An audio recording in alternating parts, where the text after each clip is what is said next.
नमस्कार दोस्तों, स्वागत है आपका फिर से एक बार मेरे YouTube channel big bull market school में। आज हम बात करने जा रहे हैं ETF के ऊपर। ETF क्या चीज है, इसको हम समझेंगे बहुत ही बेसिक लैंग्वेज में। ठीक है, ये कोई टेक्निकल लैंग्वेज नहीं रहेगा हमारा, ऐसी लैंग्वेज।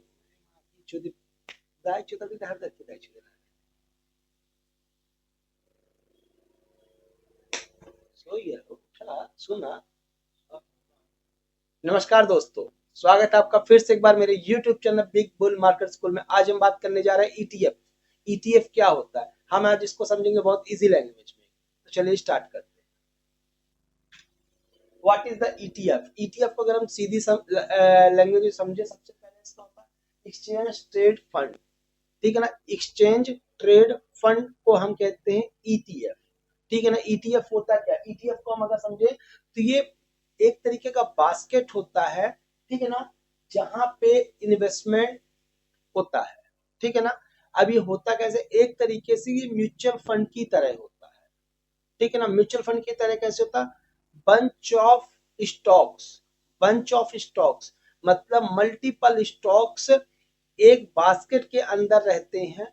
ठीक है ना, उसको हम अलग अलग नाम देते हैं, साथ ही में हम उसको ETF से साथ जोड़ते हैं। जैसे एक हम उदाहरण ले सकते हैं, निफ्टी ETF। ठीक है, निफ्टी ETF हो गया। अगर देखा जाए कोटक का ETF होता है, HDFT ETF, अलग अलग चीज होती है। ठीक है, लेकिन हम बात करें अभी निफ्टी ETF। मान के चलेंगे निफ्टी ETF है, ठीक है ना, जिसको हम मार्केट आवर टाइम में बाय भी कर सकते हैं, सेल भी कर सकते हैं। इजिली मार्केट आवर टाइम में हम उसको बाइंग सेलिंग कर सकते हैं, ट्रेडिंग कर सकते हैं उसके ऊपर। ठीक है, साथ ही साथ ये एक तरीके से अगर सिंपल लैंग्वेज में अगर हम समझने की कोशिश करें, इनडायरेक्टली ये जैसे म्यूचुअल फंड होता है। जैसे म्यूचुअल फंड होता है, म्यूचुअल फंड में हम अपना पैसा इन्वेस्टमेंट करते हैं, उसके बाद वो पैसा की अलग अलग इन्वेस्टमेंट होता है, अलग अलग सेक्टर में लगता है, अलग अलग सेक्टर में जाके यूज किया जाता है उस पैसे को। सेम ETF क्या होता है, ETF जब आप बाय करते हो तो एक सीधी लैंग्वेज में आप किसी एक सेक्टर के ऊपर पैसा नहीं लगाते। बात समझना, जब आप ETF बाय कर रहे हो तो अगर आपने ETF बाय किया तो कोई सेक्टर के ऊपर पैसा नहीं लगना। जैसे कि अगर आपने टाटा मोटर खरीदा तो आपका एक सेक्टर में पैसा लगा, टाटा मोटर के ऊपर पैसा लग गया। लेकिन जब आपने ETF को परचेज किया तो आपको देखा जाए पूरे स्टॉक मार्केट के ऊपर पैसा लग रहा है। क्यों? क्योंकि उसमें हर सेक्टर की कंपनियां रजिस्टर्ड है। ठीक है ना, फार्मा भी है, ठीक है ना, ऑटोमोबाइल भी है, टेलीकॉम भी है। ठीक है ना, उसमें देखा जाए हर सेक्टर के, रियल एस्टेट भी, उसमें हर सेक्टर की कंपनियां रजिस्टर्ड है उस बास्केट के अंदर। और आप क्या खरीद रहे हो? एक बास्केट खरीद रहे हो। जिस प्रकार हम अगर बास्केट की बात करें तो बहुत इजी सा लैंग्वेज समझाना चाहूंगा। जिस प्रकार हम अगर जाते हैं सम टाइम कहीं फ्रूट्स खरीदने, क्या होता है, फ्रूट्स हम वहां पे अगर चाहे, अगर हमको जैसे 5 किलो फ्रूट लेना है तो चाहे तो हम अमरूद 5 किलो ले लें, या फिर उसको बोले कि भाई 5 किलो आप अमरूद तो दे, वो 5 किलो फल दो, लेकिन सारे फल मिला के दे दो, तो आपको फ्लेवर मिल जाता है। सेम तरीके से ETF होता है, समझ गए? ये ETF आप ले रहे हो ना, आप पूरे हर मतलब हर सेक्टर के स्टॉक को बाय करते हो एक साथ। ओके, इसको हम ETF बोलते हैं। ठीक है ना, इसको हम समझेंगे बहुत इजी तरीके से।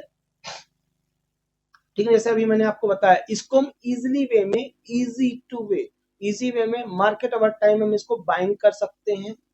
ठीक है ना, और इसकी हम सेलिंग भी कर सकते हैं। ठीक है ना, अपने डीमेट अकाउंट से। ऐसा कोई डिफिकल्टी वाला बात नहीं होता है।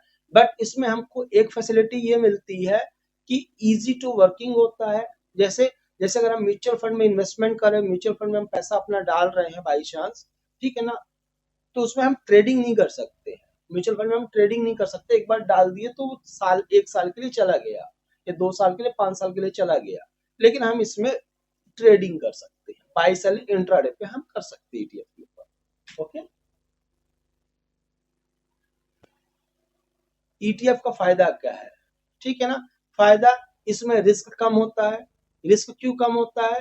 ETF को जब आप परचेज करते हैं तो कोई सेक्टर को तो आप परचेज कर नहीं रहे हो, आप मल्टीपल मल्टीपल कंपनियों को परचेज कर रहे हो। ठीक है ना, ETF के अंदर मल्टीपल कंपनियां हैं, तो रिस्क रिवार्ड कम होता है। क्यों रिस्क रिवार्ड कम होता है? मान के चलो आपने अगर बाय किया है एक फार्मा सेक्टर, सपोज दैट, अगर मार्केट में गिरावट आ गई, मार्केट में किसी प्रकार का कोई क्राइसिस आ गया फार्मा सेक्टर में, तो सारे फार्मा के शेयर नीचे चले जाएंगे, ठीक है ना, समझ रहे हो बात को, नीचे जाएंगे। लेकिन जब आप ईटीएफ बाय करते हो, उस सिचुएशन में क्या होता है, बाई चांस अगर किसी प्रकार की क्राइसिस, अगर फार्मा सेक्टर नीचे जा भी रहा है, तो उसमें आपका एक फार्मा का छोटा सा हिस्सा है, लेकिन आपके अदर जो सेक्टर है अगर वो बुलिश है, वो ऊपर जा रहा है, तो आपका ईटीएफ ऊपर जाएगा, आपको लॉस वहां पे नहीं होगा, ठीक है। वो आपको ईटीएफ आपका मैनेज करके रखता है, हर सेक्टर को मैनेज करके चलता है, रिस्क कम होता है, लो कॉस्ट होता है। लो कॉस्ट में हम वर्किंग करते हैं एज अ म्यूचुअल फंड। अगर हम इसमें लॉन्ग टर्म इन्वेस्टमेंट करने का प्लान कर रहे हैं, ईटीएफ में अगर हम देखा जाए, सोच रहे हैं कि लॉन्ग टर्म इन्वेस्टमेंट कर दें, तो म्यूचुअल फंड से सस्ता पड़ता है, ठीक है ना। सपोज अगर किसी के पास म्यूचुअल फंड इन्वेस्टमेंट करने के लिए पैसे नहीं है, वो ईटीएफ में भी इन्वेस्टमेंट कर सकता है, आप लॉन्ग टर्म का प्लान कर सकते हो। क्यों? क्योंकि वो हर सेक्टर को मिलके बना हुआ है। ओके, अब बात आती है वही जो मैंने आपको बताया, एनी टाइम आप मार्केट अवर में ट्रेडिंग कर सकते हो, जब भी आपका मन करे बाय सेल करके मार्केट से आप निकल सकते हो, जैसे अपना इंट्राडे ट्रेडिंग होती है, जैसे होल्डिंग होती है, उस तरीके से पूरा ईटीएफ होता है, ये आपका डीमेट अकाउंट से ही बाय सेल होता है। ओके, ठीक है ना।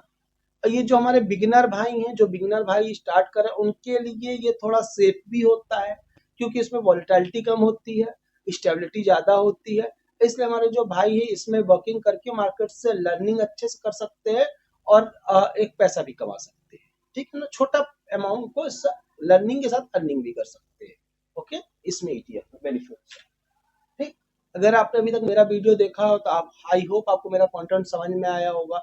अगर मेरा कंटेंट समझ में आया, तो आप इस वीडियो को लाइक करें और एक प्यारा सा कमेंट करें, और मेरे चैनल को सब्सक्राइब करें। अगर आपको लग रहा है कि इस वीडियो में मुझे कुछ इंप्रूवमेंट करना चाहिए, और आपको लग रहा है कि कुछ डाउट्स है आपके, तो आप मुझसे जरूर कमेंट में पूछ सकते हैं, मैं आपको जरूर आंसर देने की कोशिश करूंगा, ठीक। तब तक के लिए नमस्कार, हम मिलते हैं नेक्स्ट वीडियो।